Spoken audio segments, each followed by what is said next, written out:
One India house add நேயர்களுக்கு வணக்கம். New Zealand vs south Africa semi-final number 2 முடிஞ்சிருக்கு. And New Zealand வந்து ஒரு 50 ரன் டிஃபரன்ஸ்ல ஒரு பயங்கரமான வின் ரெஜிஸ்டர் பண்ணியிருக்காங்க.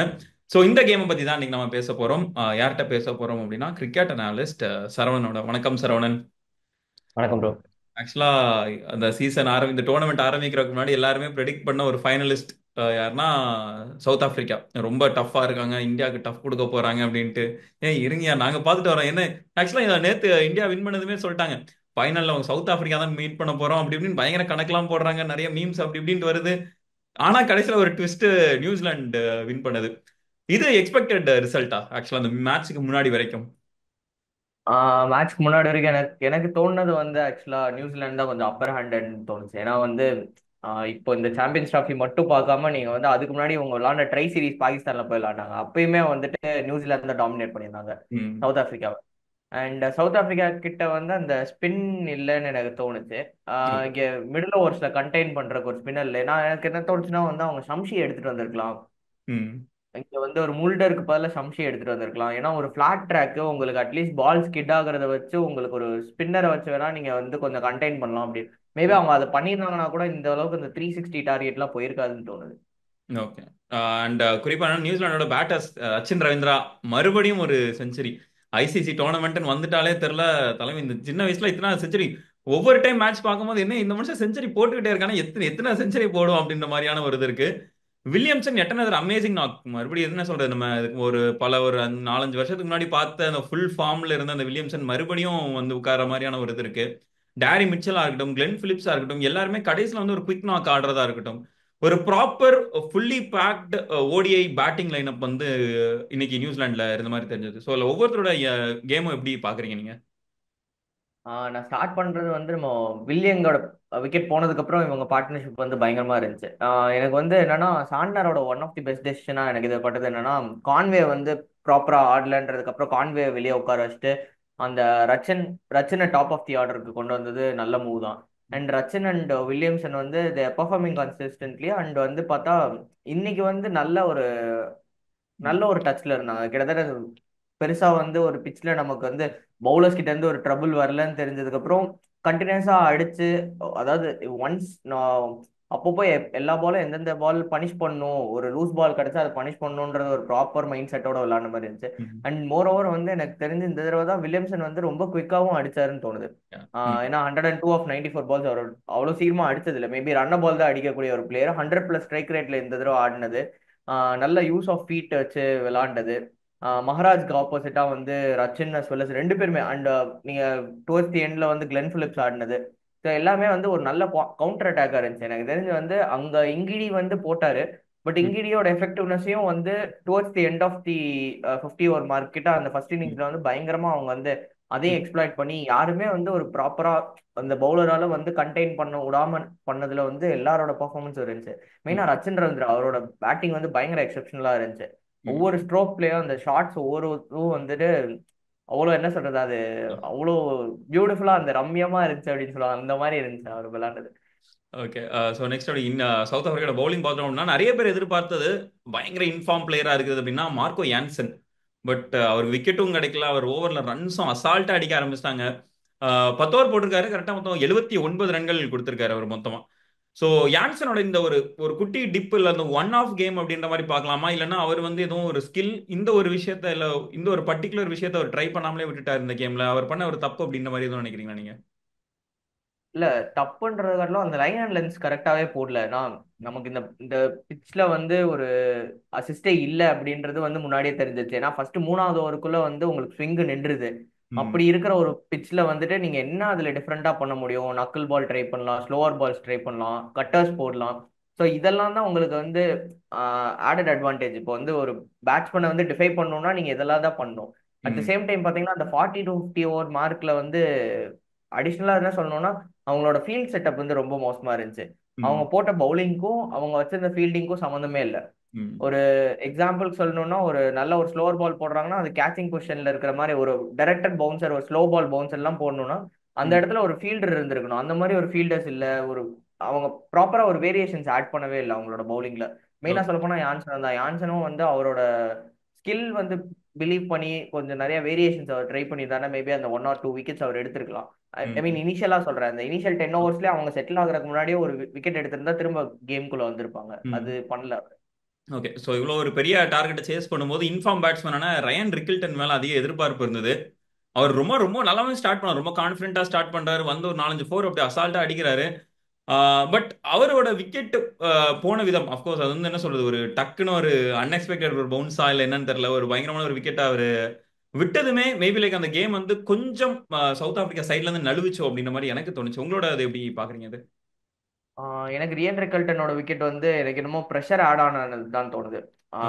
ஏன்னா அந்த சைடு நீங்க பாத்தீங்கன்னா பவுமா வந்து டாட் மேல டாட்டா வச்சுட்டே இருந்தாரு. அவர் ரொம்ப அவர் ப்ரெஷர் பில்ட் பண்ணாரு. அவரே வந்து கொஞ்சம் லேட்டரா தான் இன்னிங்ஸை ஸ்டார்ட் பண்றாரு. ம். அப்படி ஒரு நீங்க ஒரு டார்கெட்டை ஒரு பெரிய டார்கெட் நோக்கி போறீங்கன்னா வந்து அந்த டைம் உங்க நேச்சுரல் கேம்லாம் ஆடக்கூடாது, இந்த டைம் எடுக்கக்கூடாது, செட்டிலா இருக்கு. ம். கிட்டத்தட்ட ஒரு 4-5 ஓவர் வந்து பயங்கரமா செட்டிலா இருக்கு எடுத்தாரு. அந்த ப்ரெஷர் வந்து ரெக்கில்டனுக்கு ஆட் ஆச்சு. ஏன்னா ம். ஒவ்வொரு ஓவரும் கண்டிப்பா அந்த சேஸை வந்து மெயின்டைன் பண்ணிட்டே இருக்கணும்ன்றான். அதனால தான் அட் த சேம் டைம் அந்த பால் ரொம்ப ம். பிரில்லியண்டான பால் தான், அதுல தான் விக்கெட்னாரு. ம்.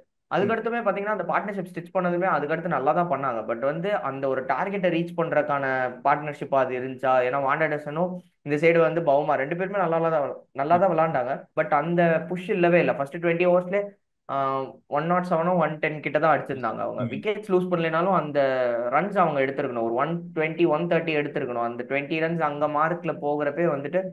ஆடட் ப்ரெஷர் பின்னாடி வந்துட்டே இருந்துச்சு. அண்ட் ஒன்ஸ் இவங்க ரெண்டு பேர் போனதுக்கு அப்புறம் நியூ பேட்ஸ்மேன்ஸால திடீர்னு பிக் பண்ண முடியாது. ஸோ இதுதான் ப்ராப்ளமா இருக்கு. ம். Okay, good. அண்ட் நம்ம இது நம்ம சவுத் ஆப்பிரிக்காவோட பேட்டிங் லைனை பார்த்துட்டோம் அப்படின்னா எல்லாருமே டக்கு டக்குன்னு யாரு, ரச்சின் ரவீந்திரா 2 விக்கெட் எடுத்திருக்காரு. ரச்சின் ரவீந்திரா மார்க்கமோட விக்கெட். சாண்டர் பார்த்தோம்னா பவுமா, வேண்டர்டசன் அண்ட் கிளாசன் அப்படின்னு சொல்லிட்டு ஒட்டுமொத்த இந்த பேட்டிங் லைன் அப்ப ஸ்பின்னை வச்சே காலி பண்ணியிருக்காரு நம்ம நியூசிலாந்து அப்படின்னு சொல்லலாம். அண்ட் அது மட்டும் இல்லாம பார்த்தோம் அப்படின்னா கீழே இந்த பார்ட் டைம் பவுலர் அப்படின்னு சொல்லிட்டு கிளென் பிலிப்ஸ் வந்தா இருந்ததுல கொஞ்சம் தான் போடுவார், ரொம்பலாம் நிறையலாம் 10 ஓவர்லாம் போட மாட்டார் அப்படின்னு. பட் ஆனால் த்ரூ அவுட் த டோர்னமெண்ட் அவரோட ரோல் எப்படி இருக்குது, கிளென் பிலிப்ஸோட ரோலா இருக்கட்டும். அண்ட் இதுல குறிப்பா நான் கேட்கணும்னு நினைக்கிறேன் சாண்டனரோட பவுலர்ஸ் வந்து அவர் யூஸ் பண்ற ஒரு விதத்தை பத்தி நான் கேட்கணும்னு நினைக்கிறேன். எஸ்பெஷலி அந்த என்ன சொல்றது, பார்ட் டைமர்ஸ் அப்படின்ற மாதிரி இல்லாம அந்த ஸ்பின், இந்த இடத்துல ஸ்பின் ஒர்க் ஆகுது அப்படின்னா பார்ட் டைமர்ஸே 10 ஓவரும் நீங்க போடுங்க அப்படின்ற மாதிரியான சொல்றதா இருக்கட்டும், இல்ல பவுலர்ஸ் ரொட்டேட் பண்ற ஒரு விஷயமா இருக்கட்டும், இதெல்லாம் எப்படி பாக்குறீங்க சாண்டனரோட கேப்டன்சி சைட்ல இருந்து பார்த்தா? சாண்டனரோட கேப்டன் சைடில் சாண்டனருக்கு வந்து அதான் இது வந்து ஒரு பயங்கரமான ஆடட் அட்வான்டேஜா இருந்துச்சு. அவருக்கு வந்து நிறைய நிறைய பேட்ஸ்மேன் பார்ட் டைம் பவுலர்ஸா இருக்கிறாங்க. அவங்களுக்கு வந்து இப்போ ஒரு காலத்துல தோனிக்கு வந்து எப்படி ரெய்னா இருந்தாரோ அந்த மாதிரி வந்து அவங்களுக்கு ஸ்பின்னிங் ஆப்ஷனுக்கு வந்து பயங்கரமா இருக்கு. இப்போ பிரேசல் வந்து இந்த இந்த மேட்ச் 8 ஓவர் போட்டிருக்காரு, 44 ரன். ம். விக்கெட்ஸ் எடுக்கல, பட் ம். 8 ஓவர் போட்டு 44 ரன் தான் கொடுத்துருக்காரு. கன்சிடரிங் திஸ் டார்கெட் இருந்த டார்கெட்டுக்கு அவர் கொடுத்ததுல வந்து ரொம்ப கம்மி தான். அதே ம். மாதிரி நீங்க 3 ஓவர் தான் அவர் போட்டிருக்காரு. கிளென் பிலிப்ஸ் 2 விக்கெட் எடுத்திருக்காரு. அங்க ம். விக்கெட் வருதோ இல்லையோ எனக்கு ரன்ஸ் கண்டெயின் ஆனா போதும். அந்த இடத்துல அந்த ஒரு ஒரு ஓவர்ல பவுண்டரி போகாம ஒரு 4-5 ரன் வந்தா இல்ல, சிங்கிள்ஸ் டபுள்ஸ் ஓடியே அவங்க 7-8 ரன் எடுத்தாலுமே அந்த பவுண்டரி வராது, ஒரு ப்ரெஷர் தான். அது ம். வந்து இந்த ஸ்பின்னர்ஸை வச்சு அவங்க பாகிஸ்தானி பிச்சர்ஸ்ல வந்து அவர் வந்து அந்த ட்ரை சீரீஸ்ல இருந்தே அதான் நான் சொல்றேன், ட்ரை சீரீஸ்ல இது எல்லாமே ட்ரை பண்ணி பார்த்துட்டாரு. ஸோ என்னென்ன காம்பினேஷன் ஒர்க் ஆகும்னு. ரச்சின் ரவீந்திரா ஸ்பின் பண்ணி நம்ம ரச்சின் ரவீந்திரா பவுலிங் போட்டு பெருசா பார்த்ததே இல்லை.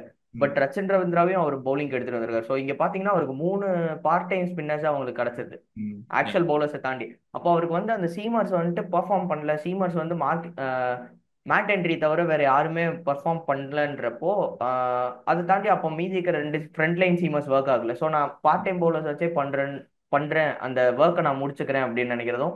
அட் ம். த சேம் டைம் ஸ்பின் அங்க வந்து அவங்களுக்கு ஒர்க் ஆகுது, அவங்களுக்கு வந்து ஸ்பின் வந்து அங்க கண்டெயின் பண்ண ஆரம்பிச்சிட்டாங்க அப்படின்றத வச்சு சரி ஓகே நம்ம ஸ்பின் வச்சே வந்து 4 ஸ்பின்னர்ஸ் வச்சு ம். ரொட்டேட் பண்ணிக்கலாம். Kind okay. ஆஃப் இது வந்து லாஸ்ட் டைம் ஸ்மித்தும் அதே மாதிரி தான் பண்ணாரு. அவர்கிட்ட ஸ்பின் வச்சு தான் அவர் வந்து அந்த ரொட்டேஷன் பண்ணாரு. ஸோ ம். இது 2 கேப்டன்ஸ் கிட்டயும் அந்த ஒரு பயங்கர அட்வான்டேஜா இருக்குது, அவங்களுக்கு அந்த ஸ்பின்னர்ஸ் இருக்குது. Okay, cool. அண்ட் டேவிட் மில்லரோட இன்னிங்ஸ், இந்த மாதிரியான ஒரு மில்லரை பார்த்து ரொம்ப நாள் ஆச்சு அப்படின்னு சொல்லிட்டு சவுத் ஆப்பிரிக்கா ஃபேன்ஸ் யாராச்சும் இருந்தாங்கன்னா அவங்க ரொம்ப அதுல ஆறுதல் அடைஞ்சிருப்பாங்கன்னு நினைக்கிறேன் இந்த ஒரு இன்னிங்ஸ்னால. நீங்க எப்படி பாக்குறீங்க இந்த டேவிட் மில்லரோட இந்த ஒரு செஞ்சுரிய? எனக்கு டேவிட் மில்லரோட செஞ்சுரி வந்து நான் எக்ஸப்ஷனலா பார்க்கணும்னு தோணல. ஏன்னா வந்துட்டு ஒரு இந்த ஆக்சலரேட்டிங் கியரை கொஞ்சம் முன்னாடியே அவர் பண்ணியிருந்தாருன்னா இது ஒரு பெரிய டிஃபரன்ஸை மேக் பண்ணியிருக்கோம். ஏன்னா ம். அவரு மேக்ஸ்வெல் மாதிரி ஆளுங்கெல்லாம் வந்து ஒரு சிங்கிள் ஹேண்டடா கேம் எடுத்துட்டு போய் முடிக்கக்கூடிய ஒரு திறமை இருக்கிற ஒரு பிளேயர்ஸ். ஸோ அப்படி இருக்கிறப்போ வந்து அவர் முன்னாடியே அதை ஆக்சலரேட் பண்ணியிருக்கணும். அவர் ரொம்ப ஸ்லோவாக தான் ஸ்டார்ட் பண்ணாரு.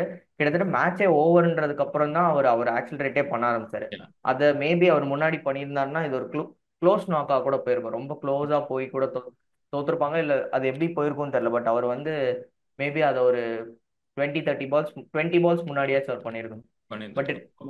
இட் நெவர்தலெஸ் பயங்கரமான நாக் தான். செஞ்சுரிஸா செஞ்சுரி அவ்வளவுதான். ஒரு ஆறுதல் பரிசாவனா எடுத்துட்டு போங்க, வேற ஒண்ணும் கிடைக்காது அப்படின்ற மாதிரி. ஸோ ஆமா, இப்போ அதேதான். லாஸ்ட் என்னன்னா ஃபைனல்ஸ் வந்து India will be facing New Zealand. New Zealand நம்ம முன்னாடி சொன்ன மாதிரி என்னன்னா நிறைய ஒரு பேசர்ஸ் பவுலிங் ஒர்க் ஆகல அப்படின்னா ஸ்பின்னர்ஸ் எடுத்துட்டு வரக்கு நிறைய பேர் இருக்காங்க. உங்களுக்கு பின்னாடி சாண்ட்னர் இருக்காரு, ரச்சின் ரவீந்திரா இருக்காரு, அதோட பிலிப்ஸ் இருக்காரு அப்படின்னு சொல்லிட்டு ஒரு பெரிய லைனப் வந்துட்டே இருக்குது பார்ட் டைமர்ஸ் வச்சு மட்டுமே.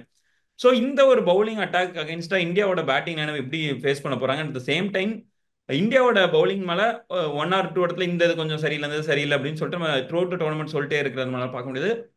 New Zealand on the other hand பயங்கரமான ஃபார்ம்ல இருக்காங்க பேட்டிங் சைட்ல. ஸோ இது இந்தியாவுக்கு வந்து அவ்வளவு ஈஸியான ஒரு கேமா இருக்காதுன்னு நம்ம எடுத்துக்கலாமா? கண்டிப்பா. நியூசிலாந்து வந்து லாஸ்ட் டைம் துபாயில அவங்க இப்பதான் அந்த லீக்ல தோத்தாங்க. ஸோ ம். அது ஒன்று அவங்களுக்கு கன்சிடரேஷன் இருக்கும். அவங்க என்னென்ன மிஸ்டேக்ஸ் பண்ணாங்கன்றத ரெக்டிஃபை பண்ற மாதிரி இருக்கும். அண்ட் ம். எனக்கு தெரிஞ்சு வந்து அவங்க பெட்டரான பேட்டிங் பெர்ஃபார்மன்ஸ் இங்கே கொடுத்துருக்காங்க. ம். லாகூர் is different pitch, but still வந்து அவங்க வந்து பெட்டரான பேட்டிங் பெர்ஃபார்மன்ஸ் கொடுத்துருக்காங்க. ஸோ அங்கேருந்து அவங்க திரும்ப வர்றப்போ வந்து they'll try to outplay India bowling அட்டாக்ன்ற மாதிரி தான் தோணுது. At the same time India வந்து திரும்ப இந்த ஃபோர் ஸ்பின்னர் கான்செப்ட்ல தான் போறாங்க அப்படின்னா வந்துட்டு ஃப்ரண்ட் லைன் சீமர் இல்லாம ஷமி ஷமி இது வரைக்கும் நல்லா பெர்ஃபார்ம் பண்ணியிருக்காரு. பட் ஸ்டில் வந்து அவர் அடிக்கடி வந்து அவுட் ஆஃப் ஃபீல்டு போயிட்டு வராரு. ஸோ ஹி ம். நீட்ஸ் ரெஸ்ட்ன்ற மாதிரி தான் இருக்குது. அண்ட் ஹர்திக் பாண்டியா லாஸ்ட் மேட்சும் ரொம்ப போரான ஒரு பெர்ஃபார்மன்ஸ் கொடுத்தாரு. ஸோ இதை வச்சுட்டு நம்ம வந்து இதே ஃபார்மட்டோட போறோம். சப்போஸ் வந்துட்டு நாளைக்கு நம்ம டிஃபெண்ட் பண்ற மாதிரி வந்துச்சுன்னா, ஃபைனல்ஸ்ல டிஃபெண்ட் பண்ற மாதிரி வந்துச்சுன்னா, சீமர்ஸ் இல்லாம நியூசிலாந்து பேட்டர்ஸை வந்து ஃபேஸ் பண்றது கொஞ்சம் டஃப்பா இருக்கும். இருக்கும். பட் கண்டிப்பா பயங்கரமான டஃப்பான காம்படிஷனாக தான் இருக்கும். ஒன் சைடடா எப்படி இருக்க போறது இல்ல. இருக்க போறதில்ல. Okay, thank you so much Saravanan. உங்களோட டைம் ஸ்பெண்ட் பண்ணிக்கிட்டு நிறைய விஷயங்கள் ஷேர் பண்ணிக்கிட்டீங்க. Thank you so much.